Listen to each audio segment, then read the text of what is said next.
zona pasan ke kiri. Bener juga. Sekalian aja udah lock-lockan gitu. Betul, dan ini adalah momen tadi yang tidak tertangkap oleh kamera di mana White Cat yang mendapatkan satu pemain pertama dari YG dan ada counter juga yang dilakukan oleh AK mendapatkan silence tadi. Di mana kedua tim ini akhirnya saling melakukan elimination trade point untuk di early gamenya. Blue Zone pertama sudah mulai bergerak, belum ada tim yang membangun rotasi terlalu jauh dari drop zone awal karena tadi begitu banyak tim yang turun di bagian kiri. Sementara Circle juga menuju ke arah tengah kiri. Betul, ini senternya daerah-daerah El Pozo, sekitarnya juga perbukitannya pasti banyak yang ngisi juga. Tapi kalau kita lihat beberapa tim juga tampaknya mereka nggak terburu-buru. Seperti tim EVOS mereka baru mulai rotasi juga menit ke 5+. Mereka juga pelan-pelan step by step nggak perlu buru-buru langsung masuk ke tengah-tengah zona. Karena mereka udah telat gitu. Kalau mereka paksa yang ada mereka malah udah ditembakin secara gratis oleh tim-tim yang udah setup terlebih dahulu. Yes, dan ngomongin EVOS Flo, entah kenapa ya gue ngelihat kayaknya dari hari kedua Super Weekend sampai di hari pertama weekdays ketiga, minggu ketiga ini benar-benar menunjukkan bahwa EVOS udah benar-benar siap gitu. Mereka menjawab keraguan dari semua fans mereka, bahkan mereka menjawab keraguan dari komunitas PUBG Mobile Indonesia. Kita tahu lah banyak banget yang menghina EVOS ketika mereka nggak lolos ke PMPL regional Indonesia, ke PMPL ID-nya. Tapi di saya sekarang mereka benar-benar menunjukkan persiapan yang udah mereka lakukan selama mereka nggak bermain di PMPL ID. Ya, tapi ya itu balik lagi sih EVOS. Mereka banyak yang mempertanyakan lah sebelum mereka main di PMPL SEA ya Pas ya. Betul. Banyak yang bilang ini EVOS tier 3 kok main di SEA gitu kan. Ya sorry to say itu banyak yang ngomong kan. Kita melihat apa yang diomongin sama netizen juga iya, lah. bukan kita yang ngomong loh. Betul. Tapi kalau kita lihat EVOS ya, mereka membuktikan semua salah gitu. Banyak yang mempertanyakan emang masih bisa main gitu kan. Dan ternyata mereka bukan cuma bisa main, mereka mendominasi gitu. Step up-nya loh. Kalau kemarin gue sempat bilang bahwa Microboy itu firepower-nya tinggi. Tapi Eldoge punya pendapat yang lain. Eldoge bilang bukan firepower-nya yang naik, tapi lebih ke arah ketenangan Microboy ketika dia close combat dengan seseorang atau dengan dua orang gitu. Yang gue suka dari Microboy, dia itu dulu di BTR dibilang best support in the world. Betul. Sekarang sudah mulai terbentuk sebagai best player in the world. Serba bisa sekarang. Itu dia. Yang itu menjadi pembuktian juga sih dengan beberapa hal yang sering diomongin juga sama pemain-pemain BTR bahwa role hanyalah sebuah role gitu ya. Penting lo bisa fleksibel ketika ada di in game. Karena nggak semestinya nggak semestinya lebih ke nggak seterusnya yang nge-scout dia terus. Tapi ketika possible player lain yang melakukan scout ya lakuin aja. Betul. Ya mungkin nggak sempurna gitu kan. Tapi paling nggak ada di level yang udah tahap pro gitu. Serba bisa lah jadinya. Betul, dan akhirnya kita sudah mulai melihat fight kali ini spray down dari TG13. Hampir mendapatkan satu tapi sepertinya Namshin sudah mulai turun dari area vehicle-nya kembali menuju ke bagian belakang sebuah bukit. Mengamankan posisi dan para Jin mengambil sisi yang lebih high ground lagi untuk memberikan backup. Tapi Namshin nggak bisa bergerak banyak ternyata. Langsung melakukan healing dengan apa yang sudah dia looting. Ada beberapa bandage tadi dan juga beberapa aid kit yang sudah dia amankan di drop zone awal mereka. Iya, dan TG13 Pas adalah satu nama yang gue selalu sulit untuk diucapkan. Iya. Apalagi secara cepat. Tadi gue mau bilang, oke, kita temponya turunin aja. Gue beberapa kali pas lagi nge-hype, TG13-nya muncul, TG13. Kepanjangan bro. Kalau TG doang enak ya? TG doang enak, karena cuma 2 potongan kan. Betul. Tapi kalau TG13, TG... 2, TG13, 6. Ya banyak. 6 potongan. Terlalu banyak potongan. TG aja kali ya? Oke, kita sepakatin TG. Ya. TG, oke. TG tadi yang memberikan open fire ke arah pemain dari Eagle Esport, tapi tidak ada interlockdown sama sekali. Ponzai sudah berada di arah yang lain dan Eagle tersplit. Dua-dua split mereka saat ini karena ketika mereka ingin bergerak bersama-sama tiba-tiba ada tembakan dari MS Konburi. Iya, tapi kita bakal lihat di awal-awal kali ini juga cukup banyak tim yang sudah mulai menerima peluru panas. Tadi sempat terlihat dari tim TS juga dari tim RRQ. Tadi juga sempat antara MSC juga mulai fight. Dan ini membuktikan bahwa tim banyak yang pengen rotasi sesenter mungkin di dalam circle-circle awal. Dan terlihat MSC kembali pindah posisi mengambil pinggiran circle. Malah dari tim MSC menghindari senternya loh Pas. Oke. Mereka agak geser ke belakang, ambil compound, split kali ini dan emang dari kemarin kalau diperhatikan tim MSC adalah tim yang lebih pelan-pelan. Happy birthday to you. Happy birthday to you. Hampir mendapatkan 2 tapi tiba-tiba satu momen knockdown. Liquid tumbang kali ini backup dari seorang Luxi, namun ternyata Luxi juga menerima damage yang begitu dalam. Ada close combat berpindah menuju ke arah sebuah tong putih akan melakukan close combat, tapi ternyata Luxi lebih memilih lagi untuk mundur ke arah belakang. Namun dari para Jin sudah mulai memasak granat, lemparkan langsung menuju ke arah bangunan di mana Luxi berada, tapi connect. Oh no, dua pemain dari Bigetron tumbang dan Ryzen langsung memberikan backup. Namshin tinggal dibuat galau antara menyelamatkan Namshin atau Parajin bakal tetap fokus untuk melakukan fight-nya. Tapi Ryzen kali ini dengan menggunakan UMP-nya close combat dan Ryzen berhasil menumbangkan satu pemain lagi dari Eagle Esports. Tapi backup sudah datang juga dari tim 2E. Kali ini Ryzen menahan satu bangunan sendirian menghadapi dua player. Dapatkah dia menumbangkan dua player dari tim 2E? Spray down dari Ryzen kali ini. Belum bisa menumbangkan playernya. Chopper ditumbangkan. Tinggal satu lagi kali ini. Zoxy pun datang kali ini untuk nge-backup seorang Ryzen. 2-on-1 situation. Ryzen melakukan healing kali ini. Datcon bakal coba untuk nge-push ke arah Ryzen. Tapi Ryzen memberanikan diri maju ke depan. Dan menumbangkan lawannya. Wow, one man show dari seorang Ryzen mendapatkan 3 pemain dari Eagle Esports. Wow. Sebuah ketenangan close combat yang begitu baik dilakukan oleh seorang Ryzen. Ditampilkan di menit ke-11 ini. Ryzen yang 2-on-1, kita yang panik. Betul, itu ada 3 kan ya diambil sama Ryzen? 3, akhirnya 3 tumbangkan. Tapi kalau kita perhatikan 2E ya, meskipun mereka di HBD, tenang banget loh mereka ngebalesnya. Betul. Itu yang gua salutkan juga tentunya, dan sayang banget tadi HBD yang dilakukan sama Bigetron nggak langsung menjatuhkan 2 pemain di atas bagi. 1 knock, 1 sekarat. Betul, itu yang sangat disayangkan, dan sempet aja tadi pemain dari Eagle Esports itu dia ngumpet dulu di bagian belakang baginya, baru dia move nempel ke arah rumah dan Luxy. Karena emang angle-nya nggak ngeliatin, makanya dia mundur perlahan-lahan ke arah belakang, dan mundurnya juga kan tadi agak open dari rumah 1 ke arah tong putihnya, habis itu baru dia pindah lagi ke rumah belakang. Betul, tapi ya untungnya dari BTR bisa mendapatkan kali ini 4 poin sekaligus juga ya dapetin posisi cukup enak di pinggiran circle. Betul. Tapi sekarang PR mereka tinggal menyisakan 3 player dan sekarang zona sudah mengecil kembali. Ya, tinggal kita lihat update untuk circle yang ketiga kira-kira bakal muncul di arah mana. Sementara kalau kita perhatikan dari Face Clan, mereka nge-split position juga kali ini. 2 pemain sudah mulai terspot tapi 2 pemain lainnya belum kelihatan di arah mana, dan zona kembali lagi kali ini bouncing ke arah utara. Betul, ini 3 tim yang sangat diuntungkan sih menurut gue pribadi sih. Ada Geekfam, ada juga dari tim 4 tim, Axis, BN dan juga tim RRQ yang cukup center plus punya compound. Tim-tim lain tentu bisa mengambil spot juga dan menguntungkan mereka juga, tapi belum terlihat secara jelas di minimap kita. Face, tim yang patut diwaspadai dari minggu kedua Super Weekend, mainnya udah mengerikan banget, dan masuk ke minggu 3, tampaknya mereka nggak pengen melepaskan gaspol mereka. Terus digas. Ini ngejawab semua keraguan kita nggak sih, kayak kita bilang yang kita sering prediksi gitu sama teman-teman caster yang lainnya, ini yang bakal menggila adalah Thailand dan Indonesia gitu. Sementara di 2 minggu pertama bisa dibilang Malaysia yang benar-benar agak lebih mendominasi, tapi tiba-tiba minggu ketiga Vampire, terus Face Clan, bahkan dari MSC, mereka tiba-tiba step up semuanya. Betul, Thailand tuh region monster, benar-benar ngeri banget. Semua timnya tuh jago, bahkan MSC banyak yang bilang MSC kayak B aja gitu.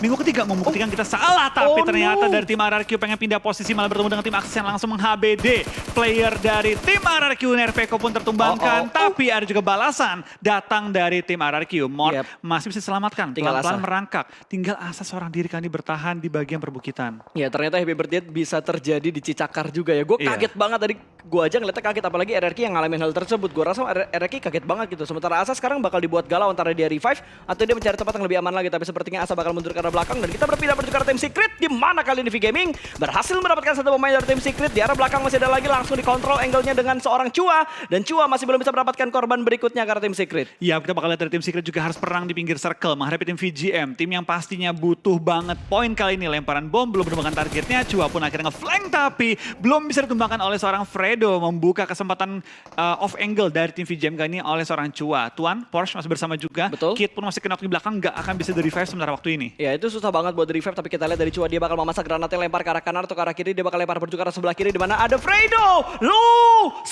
What itu?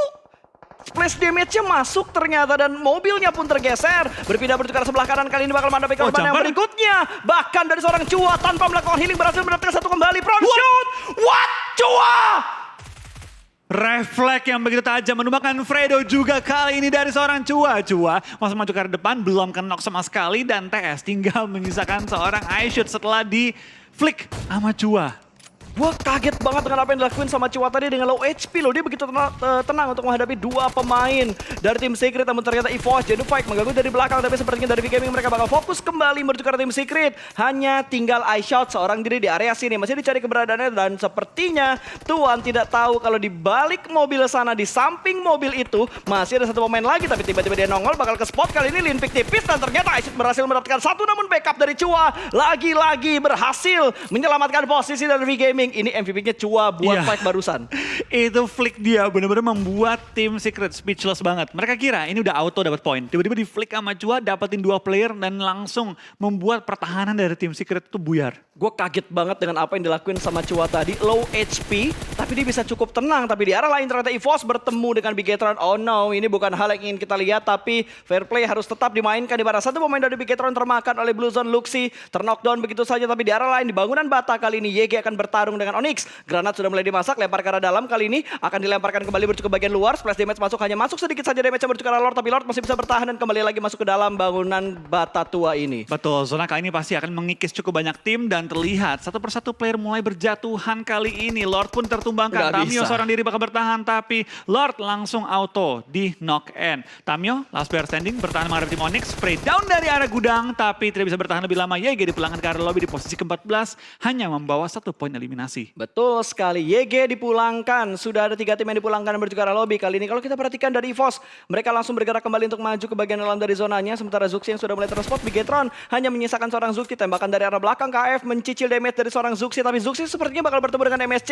2 pemain MSC ada di depan dari seorang Zuxi. Granat sudah mulai dimasak, lempar ke bagian lower ground. Zuxi, hati-hati, ada molotov juga yang bakal dilemparkan. Ternyata itu adalah sebuah granat, bukan molotov. Splash damage yang masuk, tapi Zuxi masih bertahan sejauh ini menghadapi 2 pemain dari MSC. Betul, Zuxi masih bertahan juga, lemparan granat sama-sama dikokang, sama-sama lempar, Oh, tapi dari oh. BTR terpaksa dipulangkan di posisi Oh, ke-13, no. membawa 4 poin eliminasi. Ya, nice try buat Bigetron Nice di try. game yang pertama. Kita masih ada 2 wakil Indonesia, ada EVOS dan juga ada RRQ yang menyisakan 1 pemain saja. Kali ini adu granat, jump shoot dari bagian dalam, namun ternyata tergocek dan front shoot yang lebih rapi dilakukan oleh seorang Snipes, mendapatkan 1 pemain dari Axis. Betul, Axis tampaknya kehilangan 1 player mereka kali ini, Mika. Dipulangkan ke arah lobby dan sekarang kita bakal lihat dari kacang susu juga ditumbangkan. Ke split cukup jauh ya dari tim Axis kayaknya, berbagai angle. Betul, itu kayaknya mereka mau split 3 atau split 4 titik, tapi ternyata mereka nggak bisa ngontrol dengan maksimal. Sementara di arah lain dari V-Gaming sudah mulai membutakan vision dari arah Face Clan, tapi bangunan di dalam terlalu banyak, baginya kejepit, nggak bisa keluar. Harus menghadapi 3 pemain dari V-Gaming kali ini. Apakah Mr. Five mampu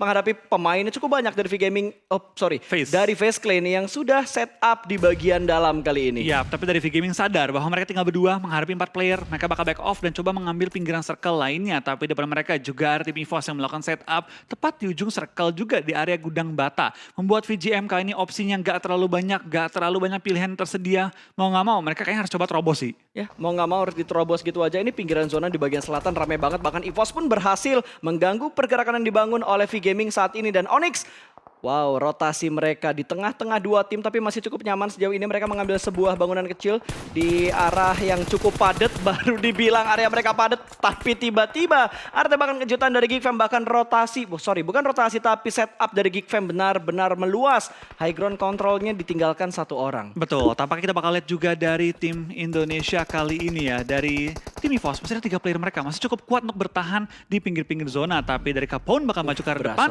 bakal menuju ke arah Shaq dari seorang Asa yang terus spraydan oleh Asa. Tampaknya bertahan seorang diri tidak membuat dia gentar. Tapi dari Geek Fam berhasil menumbangkan tim RRQ di posisi di 11 tadi, 10. 10 atau 11?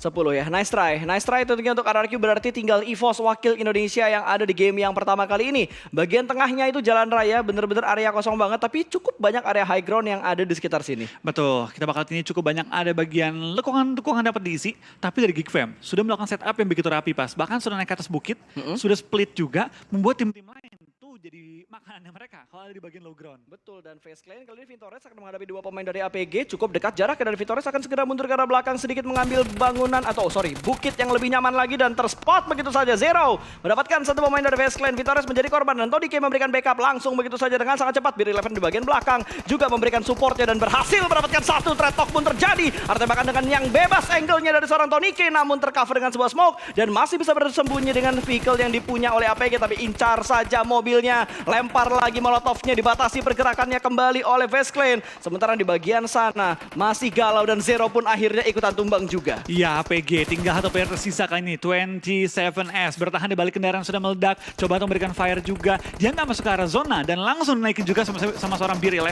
yang membatasi pergerakan dari 27S di belakang ke arah lobby dan clear. Face lagi-lagi mengamuk di game kali ini. Iya, dan kita berpindah langsung menuju ke arah Vampire yang sedang menghadapi EVOS. Di mana EVOS sedang melakukan revive. Ada granat yang bakal dilemparkan kali ini. Swap, lempar ke arah EVOS, meletup dan berhasil mendapatkan 2 What? Swaps! Baru di revive tiba-tiba tumbang kembali pemain dari EVOS, bahkan bertambah satu. Ini menjadi sebuah kabar buruk untuk kita semuanya. Hanya menyisakan seorang Microvoid last man standing yang masih bisa bangkit dari EVOS Reborn. Betul, dari tim EVOS tinggal satu player tersisa. Lemparan bom dari Shrap langsung membuat tim EVOS terpuruk pada kesempatan kali ini, tapi belum selesai. Bisa untuk melakukan revive kah dari seorang Microboy? Tampaknya Microboy sedikit back off, coba untuk menyelamatkan posisinya, tapi digempur dari 3 angle yang berbeda oleh tim VPE. Ya, nice try lagi tentunya buat tim Indonesia yang lagi digempur sama Vampire tadi. Rata sudah EVOS, berarti nice try untuk ketiga tim Indonesia kali ini. 6 tim tersisa, Face Clan, Vampire, Onyx, MSC, The Xavier, dan juga Geekfam. Ya, kita lihat juga dari VPE tampaknya masih dengan 4 player mereka bakal perang dengan satu tim juga yang menjadi contender untuk di puncak klasmen. Ada VPE, tepat sebelah tim Face Clan. Tentu ini bakal jadi pertempuran yang cukup menarik karena kedua timnya adalah tim yang super agresif. Betul sekali, dan kali ini sepertinya dari Vampire mereka bakal menghadapi Face Clan. Setelah menghadapi EVOS, mereka bakal menghadapi Face Clan. Kali ini granatnya connect, berhasil didapatkan satu pemain tadi, Stops. Langsung tumbang begitu aja, dan Sun akan segera membackup dari belakang. Tapi pergerakan mereka tidak terlalu lama lagi karena Blue Zone sudah mulai menutup. Tony K melakukan setup smoke dan ada gangguan juga dari MSC. Jasper menembak dari bagian kanan dan tidak diketahui posisinya. Iya, dan Jasper juga harus maju ke depan. Kali ini dengan tim MSC. Dengan 45 detik yang tersisa, mereka bisa step by step maju. Tapi sebelum itu dari tim VPE bakal di belakang karena lobby oleh FaZe tadi. Dengan secara bersih, FaZe nggak ada yang knock, nggak ada yang KN. Utuh 4 player mereka dan memasuki late game. 4 tim tersisa, 4 lawan 4 lawan 4 lawan 2. Betul, ini jarang kita ngeliat momen kayak gini dimana untuk beberapa tim yang tersisa jumlah pemain mereka masih utuh cukup banyak. Sementara kalau kita lihat dari WWCD forecast-nya itu 27% untuk 3 tim, MSC, Geekfam, dan juga Face Clan. Yap, ini imbang untuk ketiga tim ini, tapi memang dari tim DX hingga menyisakan 2 member mereka, bahkan mereka belum masuk ke arah zona. Tapi data dari Geekfam, mereka masih ngirim 1 orang, QB ada di sisi belakang memastikan tim-tim yang pengen niatnya flank itu bisa ditahan sama seorang QB. Betul, sementara di daerah lain Tony K berhasil diamankan dan Snipes pun berhasil diamankan juga oleh MSC. Ada 3-way showdown ternyata. MSC mendapatkan area yang tidak terlalu enak dibandingkan tim-tim yang lain. Sementara Geekfam yang mendapatkan sebuah bangunan yang cukup nyaman dengan gudang dewa dan juga gudang hejo di sekitar area kompon mereka. Face Clan pun masih mengintip ke arah MSC, tapi tembakan dari The Xavier tiba-tiba mengganggu setup tersebut. Vintores pun tumbang dari jarak yang tidak tahu arahnya di mana. Vintores bakal kebingungan, lagi lompat tiba-tiba bertembak dari belakang, dan lihat Frankie langsung memberikan follow up ke sebelah kanan, tapi harus berhati-hati karena dari arah kiri masih ada 3 pemain Geekfam. Betul, tapi gue suka banget posisi Frankie. Dia tahu bahwa FaZe Clan nggak bisa untuk nge-push dia tanpa ketembak dari Geekfam. Geekfam juga nggak punya angle nembak ke dia karena itu low ground. Betul. Jadi emang aman, kecuali di bom. Tapi harusnya dari Geekfam ya, buat ngelihat ke arahnya Frankie itu bisa. Cuma nggak bisa overpick gara-gara ada Face Clan di atas sama-sama sana. ngunci jadi. Betul, sama-sama ngunci. Itu sih posisi dia dari seorang Frankie kenapa enak banget. Tapi sebelum kita melihat perjuangan dari seorang Frankie, kita bakal ngintip ke arah Geekfam yang masih lengkap dengan 4 player mereka. Tampaknya Rabis pun ketahuan sama FaZe Clan di spray down, tapi belum sampai ditumbangkan. Di sini dari Beer Eleven dan kawan-kawan terus memberi gempuran peluru ke arah tim DX. DX tinggal menyisakan 2 player mereka, tapi terus bertahan hingga masuki kali ini zona kita OTW 7. Betul, ini udah menuju ke arah zona yang ke-7 tentunya, di mana Blue Zone akan semakin menyakitkan dan QB menjaga di angle bagian kirinya, membatasi pergerakan dari MS Konburi tentunya. MS Konburi juga pintar banget loh, mereka nge-split 2-1-1 dengan sangat baik. 2 pemain untuk menghadapi Face Clan, sementara 2 pemain lagi set up di arah barisan Geek dan juga The Xavier. Iya, tapi kembali kita bakal lihat dari forecastnya sedikit berubah. MSC 28, Geek 28, Face 7 dan juga DX 17, dimana dari DX tampaknya sudah dipulangkan ke arah lobby, tinggal 3 tim tersisa. 4 lawan 4 lawan 4, sama kayak kemarin di Wrangle. 4-4-4 ini bakal chaos banget tentunya, dimana Vintores kali ini sudah berhasil diselamatkan dan menghadapi 2 pemain dari MS Konburi. Ada beberapa kontrol juga dari seorang Pops ya. Itu Pops kan ya? Pops ya, Pops 007. Ya. Pops yang sudah lock angle dari tadi dengan menggunakan mini 14-nya. Intip kanan, intip kiri, mengontrol 2 angle dengan sangat bagus. Tentunya sementara Beer Eleven masih cukup tenang dalam melakukan proning. Dan kita berpindah lagi menuju ke arah Vintores yang kali ini sudah mulai menjadi ninja. Di tengah-tengah smoke, ada lemparan smoke lagi ataupun granat ke arah depan sana. Kayaknya smoke, 3 smoke tambahan dari Face Clan. Ya, ini benar-benar ketat banget sih dari ketiga tim ini, benar-benar langsung lempar utility, coba untuk setup sebaik mungkin. Tapi spray down lontarkan ke Tony K dan juga Vintores, malah sama-sama sekarat juga. Benar-benar high level banget nih trading-tradingnya. Betul, dan Geekfam benar-benar jadi tim pengganggu banget ketika MSC lagi fokus sama Face Clan ya.